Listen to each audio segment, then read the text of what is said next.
Cuando un siervo desobedece y cómo Dios lo encamina hacia el camino, lo lleva y lo encausa al camino de la obediencia, ¿no? ¿Podemos nosotros como creyentes desobedecer a pesar de que tenemos el potencial para ser obedientes? Podemos caer en la desobediencia a pesar de tener el potencial y la capacidad de Dios para obedecer. Podemos, aquí vamos a ver un ejemplo de esto, pero al final Dios hará que nosotros terminemos haciendo su voluntad sin quebrar nuestra voluntad y nuestro libre albedrío. Vamos a ver eso en la palabra de Dios en el libro de Jonás. ¿Está bien? Muy bien, veamos, vamos por partes. Dice, vino palabra de Jehová a Jonás, hijo de Amatí, diciendo, levántate y ve a Nínive. Esa es la palabra expresa de Dios para Jonás. Aquella gran ciudad, y pregona contra ella, porque ha subido su maldad delante de mí. Y Jonás se levantó para huir de la presencia de Jehová a Tarsis, y descendió a Jope, y halló una nave que partía para Tarsis, y pagando su pasaje, entró en ella para irse con ellos a Tarsis, lejos de la presencia de Jehová. ¿Ustedes creen que alguien pueda ir lejos de la presencia de Jehová?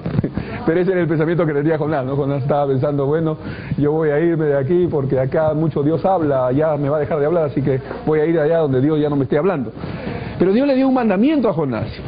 Le dijo, levántate y ve a Nínive. Ahora, eso no era una sugerencia de parte del Señor. No era un mandato en el que pudiera Jonás optar y decir, bueno, si quiero obedezco, si no quiero no obedezco. Es decir, no era algo optativo, él tenía que obedecer. Lo único que le quedaba a Jonás era obedecer. Pero no lo hizo así. Jonás, y ustedes si han leído un poquito de historia, saben que Jonás está actuando, esta desobediencia es producto de su prejuicio mental, ¿cierto? Él está prejuiciado en relación a esa gente, de los ninivitas. Él está pensando, esta nación es una nación enemiga de Dios, es una nación que siempre ha estado atacando y tratando de destruir a Israel, es una nación que no conoce a Dios, es una nación que merece todo el castigo que Dios le quisiera dar, ¿cierto? Es un prejuicio. O sea, recuerden que los prejuicios son como, los pensamientos son como fortalezas. Entonces Jonás está teniendo una fortaleza en su mente que le está impidiendo obedecer a Dios. Hay argumentos que le están impidiendo ejecutar y hacer la voluntad de Dios. Y Dios tiene que tratar y derribar esos argumentos en él y llevar cautivo ese pensamiento. Dios va a trabajar en eso con Jonás. Y eso lo vamos a ver paso a paso. Entonces Jonás se va, decide alejarse, decide no obedecer. Jonás, según las Escrituras en Reyes, es un profeta de Dios, es un profeta a quien Dios ha usado, es un profeta con historia, no es un profeta improvisado, no es como Amós, que no era profeta, nunca había estado en la escuela de profetas, nunca había participado en nada profético, y Dios lo llama, él está pastoreando ovejas, y Dios le da una palabra, y le dice, ve al rey, va al rey, habla la palabra, y regresa a seguir siendo pastor de ovejas. Es decir, no tenía tradición, no tenía escuela, no tenía historia. Jonás sí. Jonás era un hombre que conocía a Dios, era un hombre que digamos, profesionalmente, entre comillas, era profeta. Había sido instruido, había sido enseñado, había pertenecido a la escuela de profetas, era de la élite de profetas, era un hombre a quien Dios reconocía. Y a ese hombre Dios llama, Dios levanta y le da un mandamiento: ve a Nínive. ¿Qué hace Jonás? Desobedece, decide no ir. ¿Cuáles son las razones? Argumentos, pensamientos, fortalezas en su mente que le impide realizar el propósito de Dios. Y decide alejarse. Está limitado también a cierto conocimiento espiritual. Piensa que alejarse de ese lugar donde estaba era alejarse de la presencia de Dios, y así lo hace. Ahora, Jonás decide no obedecer a Dios. Esa es su decisión, esa es su voluntad, es su libre albedrío. ¿Respeta Dios eso en Jonás?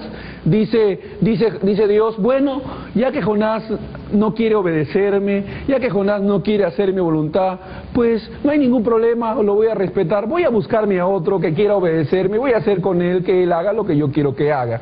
¿Hace Dios eso No hace eso. ¿Qué hace? Dios está con voluntad decidida de que Jonás haga su voluntad. ¿no? Eso es interesante, ¿no? Porque Dios no se da por, hemos hablado, Dios no se da por vencido con nosotros. Dios nos dice, bueno, no quieres, no estás dispuesto, ya pues, a ver, arréglatela como puedas, me buscaré a otro.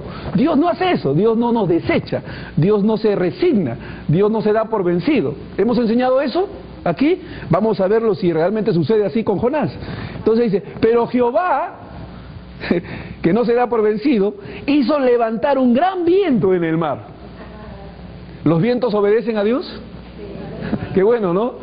¿Son obedientes? ¿El viento es obediente?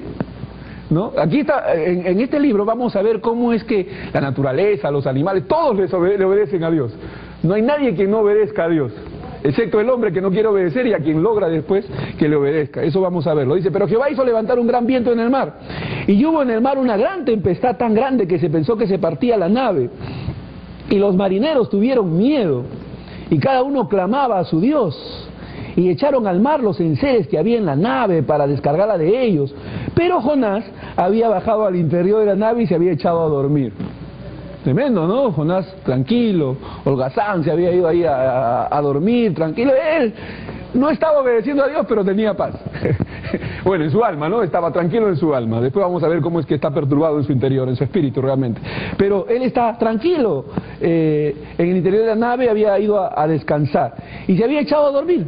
Y el patrón de la nave se le acercó y le dijo, ¿qué tienes, dormilón? Levántate. ¿Qué le había dicho Dios al principio? Levántate, ¿no? Levántate, ve a Nínive. Ahora un incircunciso, alguien que no conoce a Dios y que tiene su propio Dios, le dice, levántate y clama a tu Dios, a ese Dios de quien había estado huyendo. Quizás Él tendrá compasión de nosotros y no pereceremos. Esa era la costumbre tradicional de la gente que no conocía a Dios, ¿no? Clamar al primer Dios que se le ocurriese, ¿no? A todos los dioses posibles, ¿no? Para asegurarse, ¿no? Esa era la forma de fe que tenía la gente en aquel tiempo. Entonces dijeron, bueno, por si acaso de repente este tiene otro Dios y a él también hay que clamarle para que ver si él nos puede contestar. Y dijeron cada uno a su compañero, venid y echemos suertes para que sepamos por causa de quién nos ha venido este mal, ¿no? Para que sepamos por causa de quién nos ha venido este mal. Y echaron suertes. ¿Y la suerte sobre quién cayó? Porque Dios tiene en su mano las suertes, ¿no? La Biblia dice que Él tiene en su mano las suertes. Entonces Dios, por medio de esto que ellos hicieron, señaló a quién, a Jonás. Dice, la suerte cayó sobre Jonás. Entonces le dijeron ellos, decláranos ahora, ¿por qué nos ha venido este mal? ¿Qué oficio tienes? ¿Y de dónde vienes? ¿No? O sea, a través de... Miren cómo Dios está trabajando. ¿Cómo es que Dios produce el querer y el hacer en su pueblo, en sus hijos? ¿Cómo es que los va llevando hacia que obedezcan? Está usando gente que no conoce a Dios, porque Dios tiene la prerrogativa de hacerlo, Él es Dios, Él es el Señor. Está usando a gente que no conoce a Dios para hacer que este siervo reflexione sobre lo que está haciendo y tome conciencia de quién es. Miren lo que le dice. Dinos, ¿qué oficio tienes? ¿Qué oficio tenía? Profeta. ¿De dónde vienes? ¿De dónde venía? De huir de la presencia de Dios. Es decir, Dios está tratando de crear en él la conciencia, primero de quién es, identidad, ¿no? Primero de quién es, identidad. Es decir, que él sepa, que él recuerde quién es. Se había olvidado, ¿no? ¿Por qué se estaba olvidando? Por los prejuicios que tenía, por las fortalezas que había desarrollado en su mente, por los argumentos que tenía en su mente. Eso lo había bloqueado, lo estaba encegueciendo, no le permitía ver, ser consciente de realidades espirituales. Pero Dios levanta a gente que no lo conoce para decirle palabras a él, que lo hagan, que por su propia boca él pueda decir quién es realmente y ser consciente de ello. La confesión es importante. ¿Qué oficio tienes y de dónde vienes? ¿Cuál es tu tierra? Israel, ¿no? Tierra bajo promesa.